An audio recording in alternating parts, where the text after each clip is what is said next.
Hello friends, welcome to my channel. जो आज का मेरा टॉपिक है वो आरबीएससी क्लास 9th का जो चैप्टर 6 है कोशिका वाला, वो उसका पार्ट सेकंड है। क्योंकि फर्स्ट पार्ट मैंने अपलोड कर दिया है जिसमें विभिन्न ऑर्गन्स के बारे में बताया गया है, जैसे माइटोकॉन्ड्रिया और लवक, केंद्रक, इनके बारे में मैंने पूरा पार्ट फर्स्ट डाला। बहुत अच्छे नोट्स बनाए हुए हैं, प्रॉपर 9th क्लास की है। और सेकंड पार्ट ये है, इसके बाद एक पार्ट और आएगा, उसके बाद ये छठवां चैप्टर है जो कंप्लीट हो जाएगा। फिर नेक्स्ट चैप्टर होगा जो 7वें नंबर का बायोडाइवर्सिटी, बहुत अच्छे से कराऊंगी, 2-3 उसके भी पार्ट बनेंगे। तो स्टार्ट करते हैं अपना टॉपिक। देखो, इसमें लिखा हुआ है कोशिका चक्र। किसी कोशिका के निर्माण से लेकर उसके विभाजन की विभिन्न अवस्थाओं को कोशिका चक्र कहते हैं। मतलब कोई कोशिका के निर्माण से लेकर उसके विभाजन की जितनी भी अवस्थाएं होती हैं उन्हें क्या कहते हैं अपन? कोशिका चक्र कहते हैं। फिर कोशिका चक्र के मुख्य भाग होते हैं, जैसे फर्स्ट होता है अंतरावस्था, मतलब इंटरफेज। इसमें देखते हैं कोशिका चक्र के इस भाग में कोशिका विभाजन के लिए आवश्यक पदार्थों का संश्लेषण होता है। इसे कोशिका विभाजन की तैयारी की अवस्था भी कहते हैं। इस अवस्था की निम्न विशेषताएं होती हैं। मतलब जैसे इंटरफेज होती है, इसमें क्या होता है कि कोशिका अपने आप को विभाजन के लिए तैयार करती है और उसके लिए आवश्यक पदार्थों का क्या होता है? संश्लेषण होता है। फिर इसकी स्टेज होती है 3, G1 S G2। तो फर्स्ट होती है प्रथम वृद्धि काल, फर्स्ट ग्रोथ पीरियड या G1। इसमें क्या है, देखो, इस प्रावस्था में कोशिका चक्र के पूर्ण होने का 30 से 40% समय लगता है। मतलब सबसे ज़्यादा टाइम लगता है वो किस में लगता है? G1 में। इस प्रावस्था में कोशिका वृद्धि करती है तथा डीएनए के संश्लेषण के लिए आवश्यक प्रोटीन व आरएनए का संश्लेषण होता है। फिर आती है संश्लेषी काल, मतलब सिंथेटिक पीरियड या एस प्रावस्था। इस प्रावस्था में कोशिका चक्र के पूर्ण होने का कितना समय लगता है? 20 से 30% समय लगता है। इस प्रावस्था में डीएनए का संश्लेषण होता है। ये बहुत ज़्यादा इंपॉर्टेंट है, कई बार क्वेश्चन आ चुका है कि डीएनए का संश्लेषण किस अवस्था में होता है? तो एस स्टेज में होता है, मतलब सिंथेटिक पीरियड में होता है। सेकंड है, थर्ड दे रखा है इसमें द्वितीय वृद्धि काल, मतलब सेकंड ग्रोथ पीरियड या G2 स्टेज। इस प्रावस्था में कोशिका चक्र के पूर्ण होने का 10 से 20% समय लगता है। इस प्रावस्था में कोशिका के लिए आवश्यक प्रोटीन का संश्लेषण होता है। अब देखो, पहले नंबर पे थी इंटरफेज और दूसरे नंबर पे आएगी विभाजन अवस्था, मतलब मेटाफेज, या नहीं, एम फेज आएगा। मेटाफेज नहीं है, एम फेज है सिर्फ। इसमें कोशिका चक्र के पूर्ण होने का 5 से 10% समय लगता है। इस प्रावस्था में कोशिका के केंद्रक विभाजन से 2 केंद्रक बनते हैं तथा बाद में कोशिका द्रव्य विभाजन द्वारा 2 संतति कोशिकाएं बन जाती हैं। अब हम प्रॉपर स्टार्ट करते हैं कि कोशिका विभाजन कौन कौन से प्रकार का होता है और कैसे कोशिका विभाजन करती है। अब आती है सेल डिवीजन। नई कोशिकाएं, मतलब नव कोशिकाओं की उत्पत्ति सदैव पूर्ववर्ती कोशिकाओं से होती है। ये एक बहुत अच्छा स्टेटमेंट है, रुडोल्फ विर्चो ने बोला है ये, कि नई कोशिकाओं की उत्पत्ति किससे होती है? सदैव पूर्ववर्ती कोशिकाओं से होती है।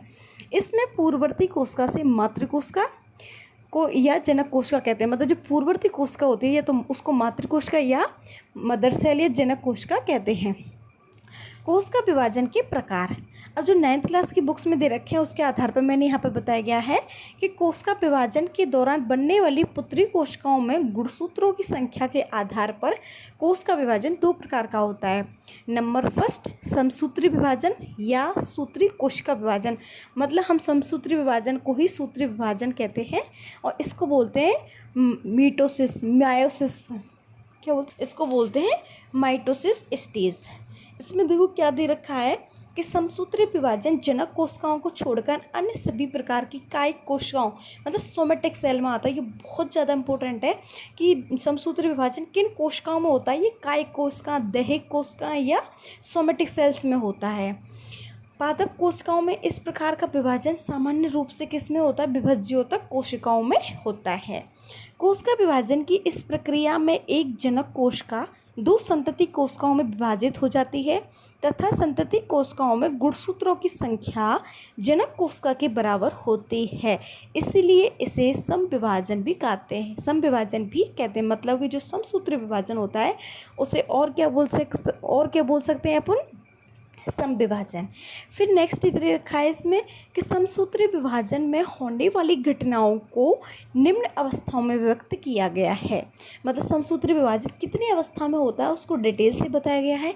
नंबर फर्स्ट है अंतरावस्था, मतलब इंटरफेज।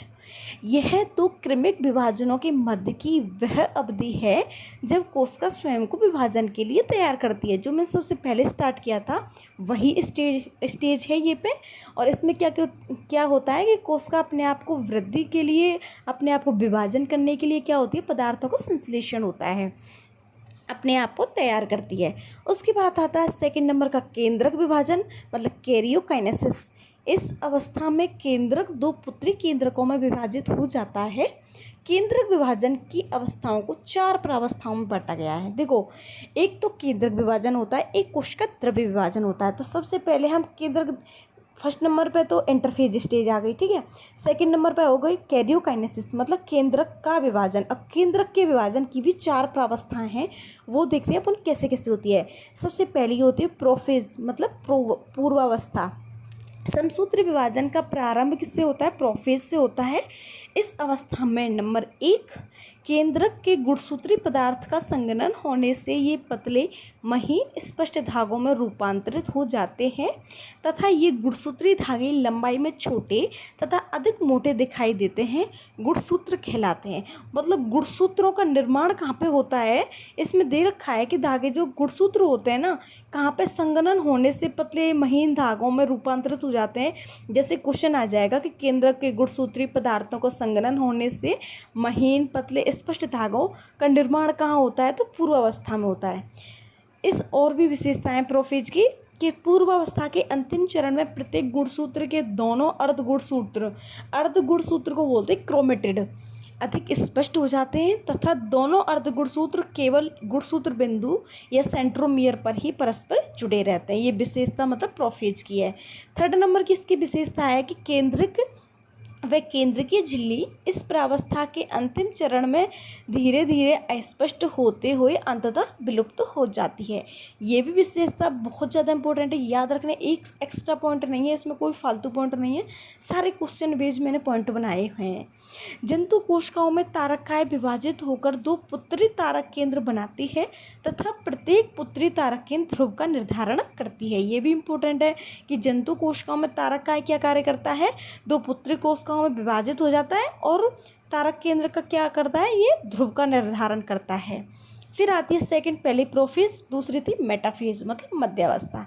अब इसकी विशेषता देखो क्या दे रखा है कि तर्कु रेशोमस पर, मतलब स्पाइंडल फाइबर्स का बनना व तर्कु के मध्यवर्ती क्षेत्र में गुणसूत्र का विन्यास इस प्रावस्था की प्रमुख घटना। ये बहुत ज़्यादा इंपॉर्टेंट है कि तर्कु रेशों का निर्माण बनना कहाँ प्रारंभ हो जाता है, तो मेटाफेज स्टेज में। प्रत्येक तारक केंद्र से तारक किरणें निकली रहती हैं, ये किरणें मिलकर तर्कु रेशों का निर्माण करती हैं। गुणसूत्र तर्कु तंतुओं से जुड़कर सेल के मध्य तल में मेटाफिजिक प्लेट के निर्माण हेतु गति करते हैं और ये गति क्या कहलाती है, कांग्रेशन गति कहलाती है। इस अवस्था में गुणसूत्रों के आकार की, दैट मीन्स मॉर्फोलॉजी का अध्ययन किया जाता है। बहुत ज़्यादा इंपॉर्टेंट क्वेश्चन है ये याद रखना है कि किस अवस्था में गुणसूत्रों की आकार की, मतलब मॉर्फोलॉजी का अध्ययन किया जा सकता है, तो वो स्टेज है मेटाफेज स्टेज। थर्ड आती है इसमें एनाफेज स्टेज, मतलब पश्चावस्था। अब इसमें देखते हैं अपन क्या है कि इस अवस्था में तर्कु तंतुओं से उत्पन्न खिंचाव से गुणसूत्र विपरीत ध्रुवों की ओर गति करते हैं, ये गति एनाफिजिक गति कहलाती है। फिर नेक्स्ट पॉइंट है, ये बहुत ज़्यादा इंपॉर्टेंट है कि इस अवस्था में गुणसूत्रों की आकृति का अध्ययन किया जाता है। क्वेश्चन डायरेक्ट आता है कि गुणसूत्रों की आकृति का अध्ययन किस में किया जाता है, एनाफेज स्टेज में। फोर्थ नंबर की दे रखी है इसमें अंत्यावस्था, दैट मीन्स टीलोफेज। इसे रिवर्स प्रोफेज भी कहते हैं, मतलब प्रोफेज की जस्ट उल्टी, जिसमें प्रोफेज की विपरीत क्रियाएं देखी जाती हैं। क्या क्या देखी जाती है, जैसे केंद्रक झिल्ली होती है पुनः प्रकट होने लगती है, जबकि प्रोफेज में ये केंद्रक झिल्ली कैसे हो जाती है, अस्पष्ट हो जाती है और विलुप्त हो जाती है। गुणसूत्र से पुनः क्रोमेटिड धागे बन जाते हैं, जबकि वहाँ पे कैसे होते हैं, वो संघनित होते हैं। केंद्र का झिल्ली प्रकट व अन्य कोशिकांग भी दिखाई देते हैं, जबकि प्रोफेज में क्या होते हैं, ये सब विलुप्त हो जाते हैं। इस अवस्था के अंत में कोशिका में दो केंद्रक दिखाई देते हैं। ऐसे क्वेश्चन आ जाता है कि इस किस अवस्था के अंत में दो केंद्रक दिखाई देने लगते हैं, तो वो कौन सी है अपनी टेलोफेज स्टेज। अब देखो हमने सबसे पहले किसका केंद्रक का विभाजन कर लिया। अब थर्ड नंबर पे आएगा कोशिका द्रव्य का विभाजन, साइटोकाइनेसिस। कोशिका के केंद्रक के विभाजन के बाद देखो इसमें लिख रहा है कि केंद्रक के विभाजन के बाद अब हम किसका विभाजन करेंगे, कोशिका द्रव्य का विभाजन कर देंगे। जंतु कोशिका व पादप कोशिकाओं में कोशिका द्रव्य का विभाजन अलग अलग विधियों से होता है। जैसे जंतु कोशिका में अलग विधि से होगा और पादप कोशिकाओं में अलग से होगा। तो सबसे फर्स्ट विधि दे रखी है इसमें विदलन विधि, दैट मीन्स क्लीवेज मेथड। जंतु कोशिकाओं में कोशिका द्रव्य का विभाजन होता है जो विदलन विधि, खांच या संकीर्णन द्वारा होता है। बहुत ज़्यादा इंपॉर्टेंट है, डायरेक्ट क्वेश्चन आएगा कि विदलन विधि या खांच विधि, संकीर्णन द्वारा मतलब जंतु कोशिका का विभाजन होता है। जंतु कोशिका में कोशिका द्रव्य का विभाजन किस कोशिका के तो किस विधि के द्वारा होता है, तो ये याद रखना है। सेकंड है कोशिका पटलिका विधि, मतलब सेल प्लेट मेथड। पादप कोशिका में कोशिका द्रव्य का विभाजन कोशिका पटलिका विधि या गोल्जिका द्वारा होता है। फिर दे रखा है इसमें इंपॉर्टेंट पॉइंट है ये कि समसूत्री विभाजन जंतुओं की कायिक कोशिकाओं तथा पौधों की जड़ों या तने की शीर्ष भागों की सेल्स में पाया जाता है। ठीक है, यहाँ पे समसूत्री विभाजन कंप्लीट होता है। सेकंड नंबर पे आता है अर्धसूत्री विभाजन, मतलब मियोसिस। इसको बोलते हैं इंग्लिश में मियोसिस और उसको क्या बोलते हैं, माइटोसिस। अर्धसूत्री विभाजन होता है वो जनक कोशिकाओं के निर्माण हेतु दुगुणित कोशिकाओं में होता है। ये बहुत ज़्यादा इंपॉर्टेंट है कि अर्धसूत्री विभाजन एक तो जनन कोशिकाओं में होता है और दुगुणित कोशिकाओं में होता है, जबकि समसूत्री विभाजन होता है जो कोई कायिक कोशिकाओं में होता है, दैहिक कोशिका या सोमेटिक सेल्स में होता है और वो अगुणित होता है। अगुणित उसमें शायद लिखा नहीं है तो आप लिख सकते हो कि वो अगुणित कोशिकाओं में होता है। मियोसिस का अध्ययन किसने किया था, स्ट्रासबर्गर, वॉन वेंडेन, विनिर वाटर एवं फ्लेमिंग ने किया। मियोसिस शब्द किसने दिया था, फॉर्मर एवं मूर ने दिया। अर्धसूत्री विभाजन के अंत में 4 अगुणित पुत्री कोशिकाएं उत्पन्न होती हैं। अर्धसूत्री विभाजन को न्यूनकारी विभाजन या रिडक्टिव मेथड भी कहते हैं, रिडक्टिव डिवीजन भी कहते हैं। मियोसिस 2 विभाजन प्रक्रियाएं दर्शाता है, मियोसिस फर्स्ट और मियोसिस सेकंड होता है। ठीक है, मियोसिस फर्स्ट एवं मियोसिस सेकंड के मध्य की अवस्था कौन सी कहलाती है, इंटरकाइनेसिस कहलाती है। ये भी इंपॉर्टेंट है कि दोनों की स्टेज के बीच की कौन सी होती है, इंटरकाइनेसिस। मियोसिस फर्स्ट के दौरान 4 उप अवस्थाएं देखी जाती हैं। नंबर फर्स्ट होती है प्रोफेज फर्स्ट, नंबर सेकंड देखो यहाँ पे नीचे लिखा हुआ है बी नंबर पे मेटाफेज फर्स्ट, सी नंबर पे देखो यहाँ पे सी पे लिखा हुआ है एनाफेज फर्स्ट और टीलोफेज फर्स्ट। ये 4 अवस्थाएं किसकी हैं, प्रावस्थाएं मियोसिस फर्स्ट की। अब देखो सबसे ऊपर लिखा हुआ है प्रोफेज फर्स्ट, इसमें देखो क्या लिख रहा है कि इस अवस्था की प्रमुख विशेषता क्या है, जीन विनिमय, दैट मीन्स क्रॉसिंग ओवर है। तो क्वेश्चन आ सकता है जैसे कि जीन विनिमय होता है जो किस अवस्था की प्रमुख विशेषता होती है, तो वो होती है प्रोफेज फर्स्ट की। अब इस प्रोफेज फर्स्ट को भी 5 भागों में बांटा गया है। नाम याद रखने, इनका क्रम लगाने के लिए आ सकता है, बाकी डिटेल ज़्यादा याद करने की ज़रूरत नहीं है। सबसे पहले देखो यहाँ पे लिखा हुआ है leptotene, zygotene, pectin, diplotene, diakinesis. ठीक है, इसकी एक विशेषता ये क्वेश्चंस के रूप में यहाँ नोट किया गया है कि जैसे क्वेश्चन आ जाए कि सबसे लंबी एवं जटिल अवस्था जिसमें समजात गुणसूत्र आपस में कुछ खंडों का आदान प्रदान कर नए लक्षणों के विकास में सहायता करता है, कौन सी अवस्था की ये विशेषता है, तो ये है प्रोफेज फर्स्ट की। अब हमने देखो मियोसिस फर्स्ट की 4 उपावस्थाएं देख ली, उसके बाद प्रोफेज के भी 4-5 भाग देख लिए। अब आता है मियोसिस सेकंड, है ना। मियोसिस सेकंड होता है जो समसूत्री विभाजन के समान ही होती है तथा इसमें भी 4 उप अवस्थाएं होती हैं। अब देखते हैं कौन कौन सी होती हैं, prophase second, metaphase second, anaphase second और टीलोफेज सेकंड।